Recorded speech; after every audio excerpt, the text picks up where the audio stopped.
Alam niyo po, ang topic po natin today is medyo kakaiba. Ang topic po natin is, Let Jesus Interrupt You. Naiintindihan po natin. Alam niyo po, itong January, marami tayong mga pinaplano. We plan and intend to do and continue many things. Mapa sa trabaho, mapa sa pag-aaral, o kaya sa hobby, o kaya sa mga kailangang ayusin, o kaya sa mag-start ka ng business, o may sisimulan kang gawin na pinangako mo sa sarili mo. Marami tayong ginagawa na busy tayo sa life. At lalo ng pagpasok ng January, iisipin natin, mula ngayon, gagawin ko na to, pinlano ko na to, sinulat ko na to nung December. Pagdating ng January, gusto ko planchado na. Okay, marami mang nakaka-relate na may inisip na kayo na gusto nyo maayos ang mga susunod na mga araw, susunod na linggo, susunod na buwan. Na sa lahat ng kaisipan nyo, ng kakayahan nyo, gusto nyo maging maayos ang inyong buhay. Ganito po, ayaw natin na tayo ay ini-interrupt. Yung plano natin, gusto natin masunod kasi inayos na nga natin eh. Pinagplanuhan na nga natin eh, tapos may gugulo. Di ba ayaw natin nun? We hate changes on plans. Sa mga pinagplano natin, na pinlano ko this year is magpapapayat na ako eh. Bakit ang lakas ko pa rin kumain? No offense no offense. Ibig sabihin dito, health issue yung mga ganung bagay o something. Tapos we try to avoid any interruption. Na kung ano man yung makapag-interrupt, ayaw natin. Ano pong gusto kong sabihin sa inyo? Sa Kawikaan chapter 19 verse 21, ang isang tao'y maraming iniisip, maraming binabalak, ngunit ang kalooban din ni Yahweh ang siyang nananaig. Amen. Kaya po, kung si Jesus ang nag-interrupt sa'yo, ang interruption niya po ay good. Ito po ay mabuti. Pag si Jesus ang nag-interrupt sa'yo, ang interruption niya pong gagawin sa'yo is makakatulong para sa inyo. Ang interruption din na ito is perfect dahil ang Diyos hindi nagkakamali. Kaya napakaganda nung topic na to. Na baka yung mga plano mo ngayon, biglang nagtaka ka, nagkagulo-gulo, hindi nasunod. Baka ini-interrupt ka ni Lord. Baka may plano si Lord para sa'yo. Pero ito ang maganda. Pag si Lord ang nag-interrupt sa'yo, ito ay good, ito ay mabuti, ito ay makakatulong, at ito ay perpekto. Amen. Ito ay mabuti. Sabi sa Psalms 119:71, mabuti na pinarusahan niya ako. Alam niyo po, kung ikaw ay namumuhay tapos hindi mo alam nagkakamali ka na, pinarusahan ka ng Diyos, na-interrupt ka niya sa kasalanan mo. Mabuti, sabi niya, mabuti na pinarusahan ninyo ako dahil sa pamamagitan nito'y natututunan ko ang inyong mga turo. Ang interruption pala ng Panginoon, maging masakit man, para sa kabutihan pala natin ito. Amen. Pangalawa, God's interruption is beneficial. Sabi sa Romans chapter 8 verse 28, alam natin na sa lahat ng bagay, gumagawa ang Diyos para sa kaibubuti ng mga umiibig sa Kanya. Minsan may mga interruption sa atin na kahit natin pinilano na natin para sa Panginoon, kahit pinilano natin para sa gawain dito, pero biglang magkakaroon ng interruption, biglang hindi maganda. Pero anong sabi ng Panginoon? Alam natin na sa lahat ng bagay, mabuti man o masama, gumagawa ang Panginoon, gumagawa ang Diyos para sa ikabubuti ng mga umiibig sa Kanya, na Kanyang tinawag ayon sa Kanyang layunin. Kaya kung ikaw ay sumusunod sa Panginoon, may mga nangyayari sa iyong hindi maganda, huwag kang bibitaw. May magandang plano sa iyong Panginoon. Panghawakan natin ang Kanyang salita. Amen. At pangatlo, God's interruption is perfect. Ang Diyos po ay perfecto, hindi po siya nagkakamali. Tayo lang po yung nagkakamali, pero ang Diyos po hindi. Sabi po sa Isaiah 55 verse 8-9, ang sabi ni Yahweh, ang aking kaisipan ay hindi ninyo kaisipan. Ang inyong kaparaanan ay hindi ko kaparaanan. Because God is perfect. Kala natin minsan pinapangunahan natin ng Diyos. Ang kaisipan niya, hindi natin kaisipan. Kung paano ang langit ay mas mataas kaysa sa lupa, sabi niya, ang aking kaparaanan ay higit kaysa inyong kaparaanan. Ganung kinumpir ang kaparaanan ng Diyos. At ang aking kaisipan ay hindi maabot ng inyong kaisipan. Because God is perfect. Kaya pagkatiwalaan natin siya, kung ano man ang nangyayari sa atin ngayon, baka ini-interrupt ka ng Diyos. Baka kaya ka nandito ngayon. Dapat busy ka, marami kang ibang ginagawa. Pero nandito ka ngayon. Baka may plano ang Diyos para sa'yo. Maraming salamat. Palakpakan natin ang Panginoon. Purihin ang Panginoon. Alam niyo po, nabanggit na to kanina eh. Yung prayer and fasting po is a kind of interruption. Alam niyo ba yon? Kasi normal kang kumakain 3 beses sa isang araw. Tapos biglang i-interrupt mo ng isang meal hindi ka kakain. O kaya isang buong araw hindi ka kakain. Or normal kang nag-Facebook tapos para dinedikit mo sa Panginoon, i-interrupt mo yung pag-Facebook mo o pag-social media mo para ilaan mo sa Panginoon. So it is a kind of interruption na ating dinededicate sa Panginoon. Sa Old Testament po, yung prayer and fasting is asking God something.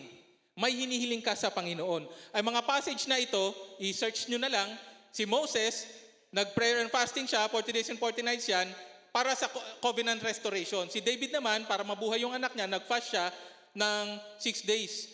Si Hannah ba yun? Si Hannah, yung nanay ni Samuel, wala siyang anak, nag-prayer and fasting siya, nagkaroon siya ng anak. Sa Joel, asking for mercy. Sa Ezra, asking for protection. Sa Esther, asking for divine intervention. Alam ko, ito is parang nationwide to na fasting no ginawa eh. So, prayer and fasting is asking something from God. Maging guidance man ito, maging anak man ito, maging healing man ito, maraming ina-ask tayo sa Panginoon. Kaya tamang-tama na i-interrupt natin ang normal nating buhay ngayon. Lalo na this January, para yung buong taon natin, yung plans natin, ilapit natin sa Panginoon. Ang i-ask natin na yung plano natin mag-align dapat sa kagustuhan ng Panginoon. Hindi yung Diyos ang mag-align sa kagustuhan natin. Mahirap yun. Okay, kaya natin papahinain ng ating katawan para lumakas ang ating spirito at maging sensitive tayo sa leading ng Panginoon.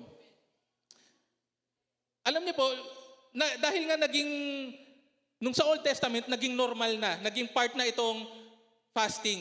Pagdating nung lumipas ang panahon, after 1,000 years or more, pagdating sa New Testament, dahil nga naging part na ito, dahil ina-expect na mag-fast ang bawat mananampalataya, ang mga bawat Hudyo noong time na yon. Pero naging religious practice na lang, nawala na yung essence, naging pakitang tao na lang ang fasting. Kaya ang sabi ni Kristo, ininterrupt sila sa ganung kaugalian. Sabi niya, kapag kayo'y nag-aayuno, kapag kayo ay magpa-fasting, huwag kayong magmukhang malungkot tulad ng mga mapagkunwari. Alam niyo po kasi naging parang pag nagmukha siyang nagsusuot ng sako, naglalagay ng abo sa ulo, yun yung senyales at marumi yung mukha, hindi maayos yung buhok. Makikita ng mga tao, tapos maglalakad siya, ay, ang banal naman niya, nagpa-prayer and fasting. Naging pakitang tao na lang. Kasi naging normal practice nga eh. Kaya ininterrupt ito ng Panginoon para ipaalala sa kanila na huwag kayong kapag kayo nag-aayuno, huwag kayong magmukhang malungkot na tulad ng mga mapagkunwari. Hindi sila nag-aayos ng sarili upang mapansin ng mga tao na sila'y nag-aayuno. Tandaan ninyo, tinanggap na nila ang kanilang gantimpala. In other words, kung gagawin natin ito, hindi dahil sa gusto natin ipakita rito sa mga kasamahan natin, sa mga kapatiran natin, na tayo mag-aayuno dahil masunurin tayo. Although yes, it is important, pero kung ang nagiging purpose natin para ipakitang tao, ipopost pa natin sa Facebook na prayer and fasting day, yung mga gano'n, no? Huwag na natin gawin yung mga ganong bagay. It's between you and the Lord. Amen. Kaya muli, ito po yung ating prayer and fasting bukas. Let Jesus interrupt our daily routine by prayer and fasting this week. Amen. Because prayer and fasting is asking God something that aligns our will to His will. That is weakening our physical body, papahinatin natin physical na katawan para palakasin ang ating spirito, para i-align natin sa kagustuhan ng Panginoon. Amen. At pagkatapos ng segue na yan, balik tayo kasi na-interrupt tayo. Interrupt tayo, pero magandang interruption ito mula sa Acts chapter 9 verse 1 to 22. Paano ba pinakita ng Diyos ang isang interruption? Sundan natin sa kwento na ito. Ito ay, paano ito yung life before Christ? Bago si Saulo, bago siya tumanggap sa Panginoon, ano yung kalagayan ng kanyang buhay? Baka makarelate tayo rito na ano ba yung kalagayan natin ng buhay bago tayo tumanggap sa Panginoon? Pagkatapos, yung encounter with Christ, ano yung sitwasyon nung kinatagpo ka ng Panginoon, nung talagang naintindihan mo na totoo na may Kristo na nagmamahal sa'yo. At pagkatapos nun, ano na yung buhay pag ikaw ay na kay Kristo. Susundan natin yan mula dun sa Acts chapter 9 verse 1 to 22. Okay, bilisan lang natin. At Late na. Life before Christ. Number 1. Basahin po natin ang passage. Chapter 9 verse 1 to 2. Samantala, patuloy ang pagbabanta ni Saulo na maipapatay ang mga alagad ng Panginoon.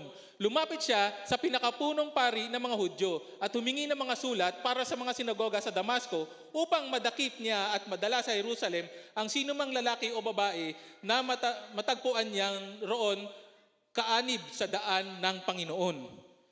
Nasusundan niyo po, si Saulo po ay isa po siyang Pharisee. Isa po siyang puno sa mga Jew, sa religion nilang Jew. Isa po siyang Pharisee. Ang ginagawa niya, pinapersecute niya yung mga Kristiyano. Ang ginawa niya, lumapit pa siya sa punong pari, saserdote, kumbaga sa Supreme Court, para humingi ng permit na para pumunta sa Damasco, para usigin ang mga mananampalataya. Bakit? Ano ba what is the story before this? Ano ba yung sitwasyon bago naging ganito ang sitwasyon? Pag nagbalik tayo ng one chapter, chapter 8, verse 1 to 4, sinang-ayunan ni Saulo ang pagpatay kay Esteban. Si Esteban po ang first Christian martyr. Pinatay po si Esteban dahil nagsishare siya ng salita ng Diyos. Grabe, no? Napakaswerte natin. Openly, pwede tayo mag-share ng salita ng Diyos. Hindi na tayo kailangan mahiya dahil walang mangyaring masama pag nag-share tayo. Sa kanila, nung time na yon, in-stone to death, pinatay si Esteban. At sinang-ayunan ito ni Saulo. Kung hindi niya to sinang-ayunan, hindi sana i-stone to death si Esteban eh. At nang dahil doon, ng araw na iyon, nagsimula ang matinding pag-uusig laban sa iglesia sa Jerusalem. At maliban sa mga apostol, ang lahat ng sumasampalataya ay nagkawatak-watak. At napunta sa iba-ibang lugar, sa lupain ng Judea at Samaria. Si Esteban naman ay inilibing ng mga taong may takot sa Diyos na tinangisan ng gayon na lamang. Okay. Samantala, sinikap ni Saulo na wasakin ang iglesia. Grabe, sobrang sigasig niya. Pinasok niya ang mga bahay-bahay. Grabe. Brother Joey, pag ikaw nagsishare ng salita ng Diyos, isipin mo may magpa-persecute sa'yo, papasukin yung bahay mo. Bawal niyang ginagawa niyo. Ganon. Brother Fernan, isipin niyo. Brother Julius, isipin niyo yung mga ganito. Brother Dennis, napakaswerte natin, napakapalad natin. Dahil hindi tayo pinapersecute ng ganun. Bahay-bahay kanyang kinaladkad at ibinalanggo ang mga sumasampalataya. Grabe, maging babae, mga lalaki o babae. Ito po ang maganda. Sa verse 4, ipinangaral ng mga mananampalatayang nagkawatak-watak sa iba't ibang lugar ang salita saan man sila magpunta. Grabe, kahit na negative yung nangyayari, to the point ng pinapakulong sila. Pero ginamit ito ng Diyos para lalong lumawak ang kanyang salita. Amen, hallelujah. Though they were scattered, something good happened. The word of God spread even further. Kaya po kung babalik tayo sa Acts chapter 9, verse 1 and 2, eto na. Kasi nga nagpa-persecute si Saulo sa mga mananampalataya. Hindi siya nakontento sa Jerusalem. Gusto niya pa lumabas ng bansa sa Damasco. Ang Damasco po ay hindi na sakop ng Israel. Hindi na to sakop ng Roman Empire. Pero sakop ito ng religion nilang Jew. Kaya humingi siya ng permit sa pinaka-Supreme Court nila, sa punong pari. Permit para pwede niyang kaladkarin pa uwi yung mga Hudyong sumasampalataya kay Kristo. Yun po yung sitwasyon dito. Grabe. Si Saul po ay committed and devoted sa kanyang pananampalataya. Ano pong what we can learn from this? You can be devoted and dedicated and still be wrong. Kahit na sobrang dedicated ka sa ginagawa mo, na sobrang ginagawa mo ang lahat, buong lakas mo binigay mo na. Pero maaari palang mali pa rin ang ginagawa mo. Yun po ang tinuturo sa atin dito. Sabi po sa Romans chapter 10, verse 1 to 4. Mga kapatid, ang pinakananais ng puso ko, alam niyo po nagsasalita rito, si Saul na, nung siya ay Christian na. Siya na nag-share. Mga kapatid, ang pinakananais ng puso ko ay idinadalangin ko sa Diyos ay ang maligtas ang Israel. Nung una, pinapersecute niya, no? Ngayon, ang gusto niya na maligtas. Sapagkat saksi ako na sila'y masigasig na maging kalugod-lugod sa Diyos.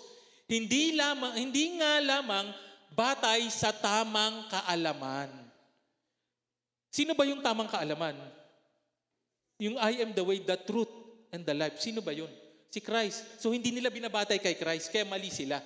Dahil hindi nila kinilala ang pamamaraan ng Diyos. Sino yung pamamaraan ng Diyos? Si Kristo. Hindi nila kinilala ang pamamaraan ng Diyos upang gawing matuwid ang tao. At nagsikap silang gumawa ng sarili nilang pamamaraan. Alam niyo po, tinuturing tayong matuwid sa ating pananampalataya kay Kristo. Sila ang iniisip nila, magiging matuwid ako pag ginawa ko to, pag sinunod ko yung batas, magiging matuwid ako. Hindi nila alam yung kailangan sundin lang yung pamamaraan ng Diyos, which is si Christ. Upang gawing matuwid ang tao at nagsikap silang gumawa ng sarili nilang pamamaraan. Hindi sila nagpasakop sa pamamaraang itinakda ng Diyos. Christ yung tinakda ng Diyos, hindi yun ang sinusunod nila. Sapagkat si Kristo, ito na rin pala, si Kristo ang kaganapan ng kautusan upang itinuring na matuwid ng Diyos ang sinumang sumasampalataya sa Kanya. Yan po ang napaka-importante. Hindi porkit dedicated ka and devoted ka sa ginagawa mo, ibig sabihin nasa tama ka. Kaya napaka-importante po na magbasa tayo ng salita ng Diyos. Nandito po lahat ng gusto nyong sagot, ng kasagutan sa buhay, ng sikreto ng Diyos, ni-reveal niya na sa pamamagitan ng Bible. Sino po yung mga wala pang Bible dito? Meron po akong dala dyan, kaso 3 lang ata yung dala ko. Ang dami natin ngayon. Pero praise God, huwag kayong mag-alala, next time meron pa. Mamaya po yung wala po, sabihin nyo lang po, lapit lang po kayo sa amin, kila Sister Melanie, kila Brother Joby, sa ating mga elders, meron po tayong Bible dyan, na courtesy of Pastor, asan na si Pastor Jewel? Andun si Pastor, courtesy of Pastor Jewel. Maraming salamat po. And next, pagkatapos nito, hindi hinayaan ng Diyos na magpatuloy siya sa kasalanan, na magpatuloy siya sa kanyang ginagawa, na pinipersecute niya yung church. Ganun kabuti ang Panginoon. Pangalawa, encounter with Christ. Tuloy natin yung kwento. Sa verse 3, naglakbay si Saulo papuntang Damasco. Mula sa Jerusalem, nagpunta siyang Damasco. It's around 7 days walk. Around 145 kilometers. Ganun siya kasigasig. Kahit mahirapan siya, gagawin niya. Hindi niya alam mali yung pinaglalaban niya. At nang siya'y malapit na sa lungsod, nung malapit na siya sa Damasco, siguro natatanaw niya na, biglang kumislap sa paligid niya ang isang nakakasilaw na liwanag mula sa langit. Natumba siya sa lupa at narinig niya ang isang tinig nagsasabi, Saulo, Saulo, bakit mo ako inuusig? Sino kayo, Panginoon? Tanong niya. I-clarify ko lang yung word dito na Panginoon. Yung ibig sabihin po niyan sa original Greek word po niyan is Sir. Sir lang hindi niya tinatawag na Jesus dito na Panginoon. Kaya ang tanong niya, sino kayo, Panginoon? Tanong niya. Ako si Jesus, ang iyong inuusig. Tunog ng tinig sa kanya. So nagpakilala si Christ. Alam niyo po yung ibig sabihin dito ng tinanong niya, ako si Jesus na iyong inuusig, tugon sa kanya. Alam niyo po si Saulo, saka si Jesus Christ, hindi po sila magkasabay ng timeline. Na-ascend na sa langit si Christ, tapos saka pinakita yung ginagampanan ni Saulo, na pinapersecute niya yung mga mananampalataya. Pero ang sabi ni Kristo, ako yung inuusig mo. Nagets niyo yung point? Pag kayo inuusig, dahil sa ginagawa niya para sa Panginoon, sinong inuusig nila? Sinong pinapersecute nila? Si Christ. Alam niyo, ayoko na nga sanang ikwento to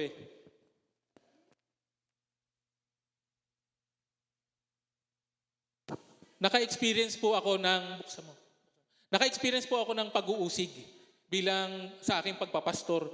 Grabe pala yung ganung pakiramdam, hindi ka makakatulog. Pero paalala sa akin, sa Matthew chapter 6 verse 12 ba yun? Na blessed are those who are persecuted because of me. Great is your reward in heaven. Rejoice and be glad. Amen. Thank you, Lord. Dahil ang inuusig nun, hindi pala ako. Si Jesus pala. At pag ikaw inuusig, dahil sa kanyang pangalan, may reward ka. Ganun pala yun. So ang inuusig niya pala rito is si Jesus, hindi lang yung mga mananampalataya. Tapos na to, Pagkatapos siyang kinatagpo ng Panginoon sa ganong eksena, anong nangyari? Tumayo ka't pumasok sa lungsod at do'y sasabihin sa iyo kung ano ang dapat mong gawin. What can we learn from this verse? From verse 6 to verse 4 to verse 6 na malapit na siya, biglang nagliwanag na sobrang liwanag, natumba sila kasama yung mga kasama niya, may narinig silang tinig, nagsalita si Kristo, nagpakilala siya kay Saul, tapos sabi ni Saul, sino ka? Panginoon, ako si Kristo na iyong inuusig. Tapos ang sabi ni Kristo, tumayo ka at pumasok sa lungsod. Anong ibig sabihin nito? Una po, God will encounter you. Pag encounter ka ng Panginoon, meron siyang gagawin sa iyo. Maaaring lowest point in your life, magpapakilala sa iyo ang Diyos. Maaaring greatest disappointment. Maaaring natanggal ka sa trabaho. Maaaring nalugi ka o naloko ka. Maaaring may nangyaring hindi maganda sa iyo. Pag dumating ang point na ganun, nangusap sa iyo ang Panginoon, how will you respond? Paano ka sasagot? Pag nagbigay siya ng instruction sa iyo, na paniwalaan mo siya, paano ka magre-respond sa Kanya? Ito po ang ating matututunan sa Kanya, na God did something to him. God introduced Himself to him. And God commanded him what to do. Kadugtong po nito. Natigilan at hindi nakapagsalita ang mga kasama ni Saulo nang marinig nila ang tinig, ngunit wala naman silang makitang nagsasalita. Ano pong ibig sabihin nito? Ibig sabihin may mga kasama siya. Kung ikaw ay may pupunta sa ibang dadayo ka para dakpin yung mga mananampalataya, marami sila. Ilan kaya kasama mo? Siguro marami rin. Pero minimum, sige, 2. 2 to 10, siguro, i-estimate natin. Lahat sila na-experience yung same experience ni Saulo. Pero what was life-changing for Saul was only a mysterious event to others. Maaaring yung na-experience mo, meron kasi mga kinatagpo ng Panginoon. Sa prayer pa lang kinatagpo ka na ng Panginoon. O kaya sa fasting pa lang kinatagpo ka na ng Panginoon. Para sa iba, hindi. Kanina, kunyari, blessed na blessed ka sa praise and worship. Ako na-bless ako sa praise and worship. Na-bless din ba kayo? Thank you, Lord. Ang pinapupurihan natin na yung Panginoon. May mga ganung pagkakataon na kakatagpuin ka ng Panginoon. Pero sa iba, maaring hindi. So, ibig sabihin, iba-iba kung paano nagdidil ang Panginoon sa bawat isa sa atin. Alam niyo po, isi-share ko na lang din ito. Nasaan na yung anak kong pangalan ay David. Si David the Goliath. Nasaan na yun? Alam niyo po, yung mga anak kong yan, mahigpit po kasi ako sa bahay. Pag sinabi ko, yun ang nasusunod. Ganyan ko po sila pinalaki, kaya naman talaga mababait yung mga yan. Pero pagdating sa pananampalataya, during magkakaroon ng baptism, hindi ko sila inubliga. Kasi pag sinabi ko silang, magpabautismo kayo, susunod yan sila eh.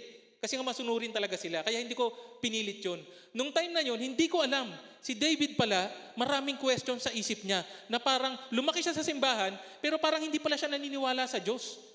Alam niyo kung ano nagpa-convince sa kanya? Nagulat ako, siya yung nagsabi, magpapabaptize na ako. Alam niyo po kung, purihin ang Panginoon. Pero alam niyo ba kung ano yung eksena? Grabe. Hindi ko ina-expect dahil sa isang pelikula. Hindi dahil sa preaching, hindi dahil sa nagbasa ng Bible, hindi dahil sa pagiging tatay ko, na lagi ko silang sinasama sa simbahan. Sa isang pelikula, ang title is Case of Christ. Isa pong investigative journalist na hindi naniniwala sa Diyos. Tapos yung asawa niya tumanggap sa Panginoon. Ngayon, dahil siya ay matalino, siya ay award-winning, gusto niyang pabulaanan na hindi totoo yung ginagawa mo. Hindi totoo yung Diyos na pinaglilingkuran mo. Ako ay isang investigative journalist. Sasaliksikin kong maigi yan para patunayan ko sa iyo na hindi totoo yung pinaniniwalaan mo.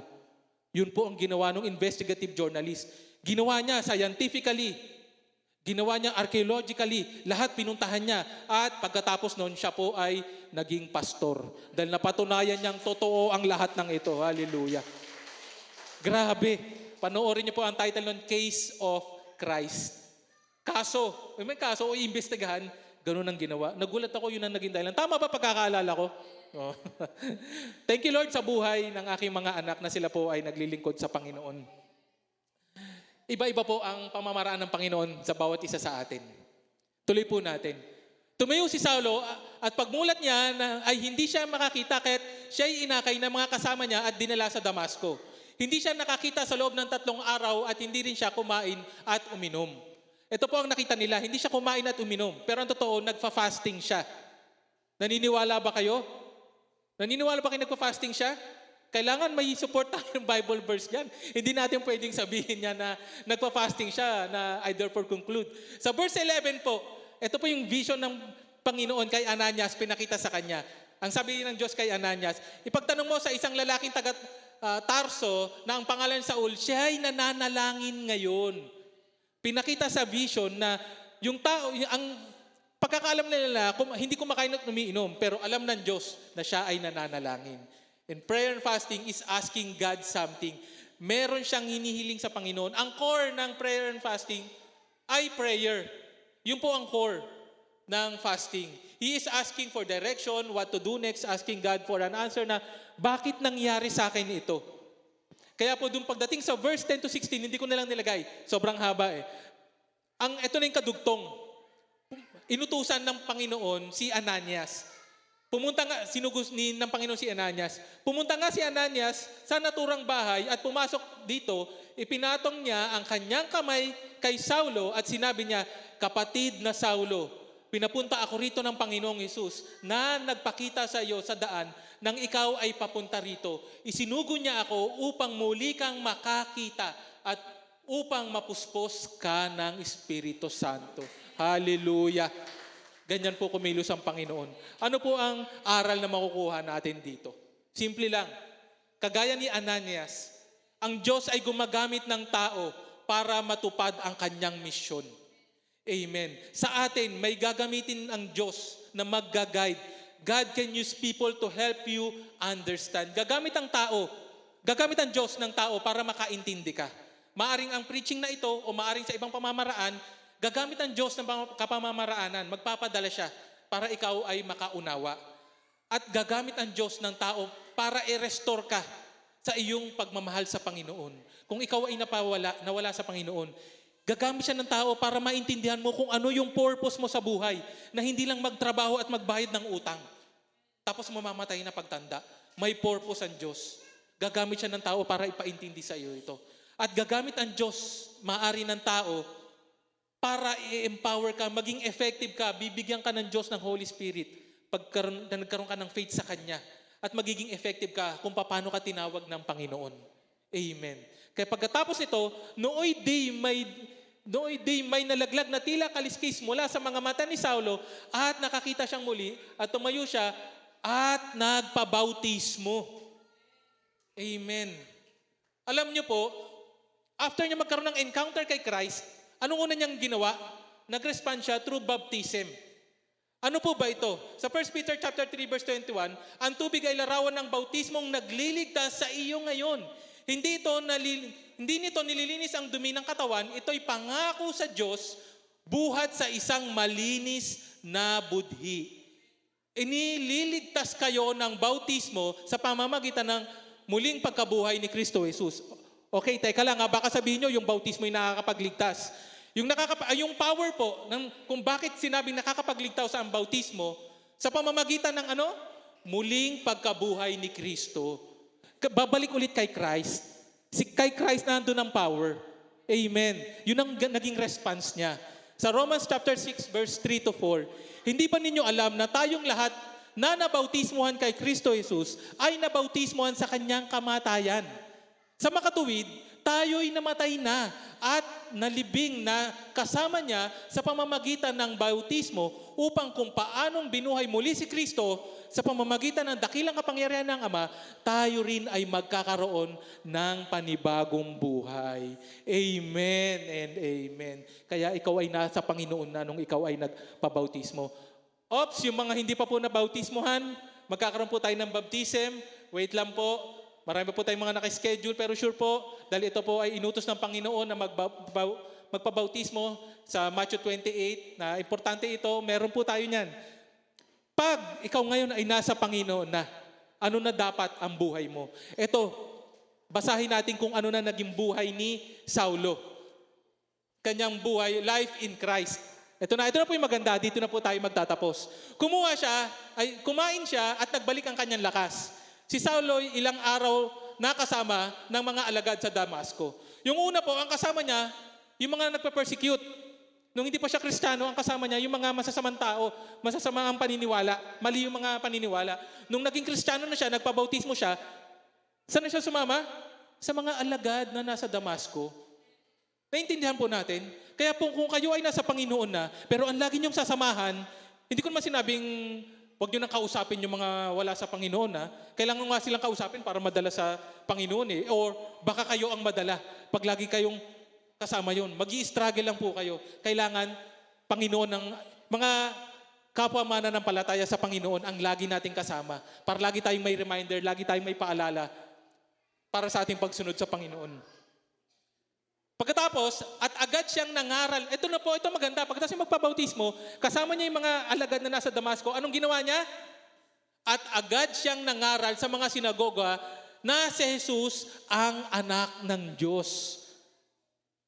Nagtaka ang lahat ng nakarinig sa kanya. Hindi ba't ito ang dating umuusig doon sa Jerusalem sa mga tumatawag sa pangalan ni Jesus? Tanong nila, hindi ba't naparito nga siya upang sila'y dakpin at dalihing nakagapos sa mga punong pari? Nasusundan nyo?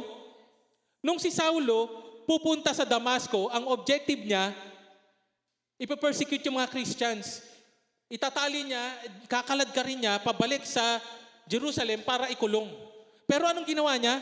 Nung kinatagpo siya ng Panginoon, nagbago bigla yung plano niya, ininterrupt ng Panginoon yung plano niya. Dahil ang plano ng Diyos ay mabuti, ang plano ng Diyos ay kapaki-pakinabang, ang plano ng Diyos ay perpekto. Kaya yung plano niya, planado niya na biglang nagbago. Nasa Panginoon na siya ngayon. Ang imbis na ipapakulong niya, ang ginawa niya, nangaral siya ng si Kristo na si Jesus, ang anak ng Diyos. Nagtaka ang lahat ng nakarinig sa kanya. Hindi ba ito yung, kaya nga pumunta yan dito para ipakulong tayo, pero ngayon nagsishare na siya ng Word of God? Kaya po tayo kung meron po magpe-persecute sa atin, nakilala ang pagkatao nyo. Kilala ko yan eh. Ang lakas tumuma niyan eh. Pag tumuma yan, wala nang bukas. Tapos biglang makikita mo, nagsishare ng Word of God. Huwag po tayo magpadala sa mga persecution na ganun. Dahil ang plano ng Panginoon, i-interrupt niya ang buhay mo. Dahil ito ay makakabuti sa'yo. Ito ay may kapaki-pakinabang at ito ay perpekto. Ngunit, dito na po tayo magtatapos, lalong naging makapangyarihan ang pangangaral ni Saulo at walang maisagot ang mga Hudyong naninirahan sa Damasco sa kanyang pagpapatunay na si Jesus ang Kristo. Amen. Hallelujah. Si Saulo po ay totoong naniwala na ang Panginoon ang Kristo na tagapagligtas. Grabe. Ininterrupt ng Diyos yung plano niya dahil may mas magandang plano ang Diyos. Dahil mahal siya ng Diyos. Anak kita, alam ko sobrang sama ng ginagawa mo, pero may maganda akong plano sa'yo. Ngayon ang tanong, paano ka magre-respond? John 3:16, alam na natin to. For God so loved the world that He gave His only Son, that whoever believes in Him should not perish, but have eternal life. Kaya dapat ang ating pananampalataya ay na kay Kristo. Ano bang ibig sabihin ng word na believe dito? Ng pananampalataya sa Tagalog. Ang ibig sabihin po nito sa Greek word nito is pisteo, na believe is present active participle. Ano yun? Lalong naging komplikado. Ang ibig sabihin po nito, yung pisteo, yung paniniwalang tuloy-tuloy. Ito ay ongoing action na kumikilos ka ng patuloy. Hindi one-time decision lang na, oo, totoo ang Diyos, tapos wala ka nang ginawa. Ibig sabihin yung pananampalataya mo, hindi natatapos doon. Yun ang ibig sabihin ng pisteo, na ibig sabihin ng word na believe. At same root word ito ng pistis, na ang ibig sabihin ay faith, na ang meaning, yung believe is yung act ng ikaw ay nanampalataya. Tapos yung faith, yung naging result ng iyong pananampalataya, na ito ay tuloy-tuloy, ongoing, na ang pagtitiwala mo ngayon ay nasa Panginoon na. Lord, ano ba tong plano mo sa akin, Lord? Magre-resign ako sa trabaho dahil yung trabaho ko, tinuturuan akong gumawa ng mali na pinapapeki sa akin yung mga dokumento. Lord, magre-resign ako, paano na yung pamilya ko? Pero Lord, dahil ako ay naniniwala na ikaw ay tagapagligtas, na ikaw ay Panginoon, may maganda kang plano sa akin. Yan po ang aking testimony. Nag-resign po ako sa trabaho dahil sa ganung aspect ng compromise. Pero napakabuti ng Panginoon. Nung nagtiwala ako kay Lord, lalo niyang pinaganda ang kabuhayan namin. Hindi ko masasabing ganito sa lahat mangyari. Pero may magandang plano ang Diyos. Na kailangan yung pagtitiwala natin, yung faith, yung belief na to, na nakadepende ang lahat sa Panginoon. Na, Lord, mula sa araw na ito, kahit hindi magandang mga nangyayari sa paligid ko, iko-commit ko na ang sarili ko sa inyo, Panginoon. Magtitiwala na ako sa inyo, Panginoon. Nakagaya ng kwento kay Saulo. Yung plano niya hindi maganda. Binago ng Panginoon. Hindi niya alam kung paano. Pero pagkatapos nun, siya ay naglingkod na sa Panginoon. At nagpatuloy ang kanyang pananampalataya. Hindi lang siya basta nagpabaptize, tapos na. Siya po ay naging apostol. Siya po ay nakapagsulat ng 13 books of the Bible na binabasa natin ngayon. Na kung gaano kabuti ang Panginoon. Hallelujah. Dahil ang ating Panginoong Diyos ay ang Diyos ng pagmamahal because God loves you. And everybody say, Amen and Amen. Tayo po'y magsipagtayo. Tayo po'y pumikit. Inaanyayahan ko po pumikit po ang bawat isa. I want to challenge everyone. Hindi ko po alam kung anong kalagayan nyo. Kung sino po dito ang tinouch ng Lord sa kanyang sitwasyon na ininterrupt ng Panginoon, na bilang siya na nagpapakilalang Diyos at tagapagligtas at gusto mo siyang tanggapin ngayon, itaas mo ang iyong kamay. Huwag mong pansinin ang katabi mo. Hallelujah. Thank you, Lord, sa mga nagtaas ng kamay. Anybody else na gustong tumanggap sa Panginoon? Thank you, Lord. Thank you, Lord. Sumabay po kayo sa panalangin. Lord, aming Panginoong Diyos, makapangyarihan sa lahat. Lord, tinatanggap ka po namin ng aming Panginoong Diyos na tagapagligtas. Marami po kaming plano sa buhay, pero ini-interrupt niyo po ito dahil mas maganda ang inyong plano. Lord, kami po ay makasalanan. Sinusunod lang namin ang gusto namin. Pero Lord, mula sa araw na ito, ang buong pagtitiwala namin, ibibigay na namin sa inyo. Lord, hindi po namin sigurado kung ano mangyayari bukas. Pero Lord, nagtitiwala kami, Panginoon. Kagaya, Lord God, ng ginawa mo kay Saulo. May maganda rin kayong plano sa amin. Dahil mahal na mahal nyo kami, ayaw nyo kaming mapahamak. Dahil ang gusto nyo magkaroon kami ng buhay na walang hanggan. Lord, tulungan niyo po kami. Apart from you, we can do nothing. Maraming salamat, Panginoon, na kami po ay kinakatagpo niyo ngayon. Na ang interruption niyo po sa aming buhay ay perpekto, may kapaki-pakinabang, at para sa aming kabutihan. Maraming salamat po. Ang lahat ng ito inihiling namin sa pangalan ni Jesus. Amen and Amen. Tayo po'y umawit.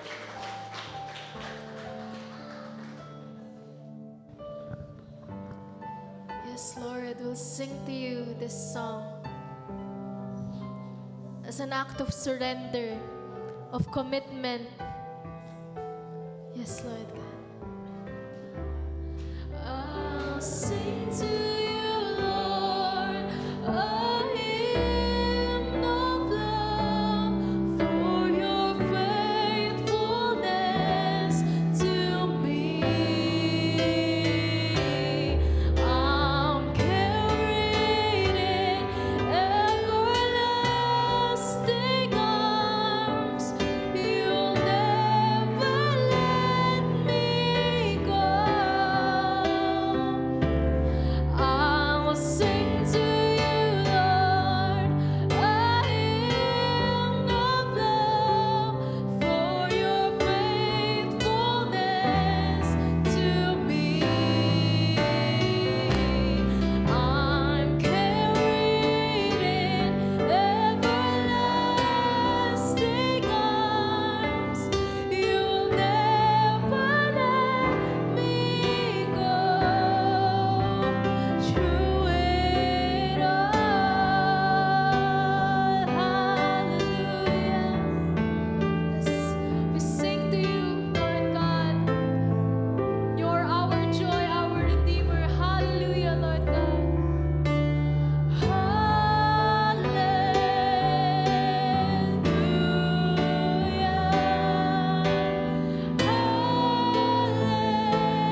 continue to believe you, Lord God, in every part of our lives, Lord God, in every minute, every waking moment, Panginoon.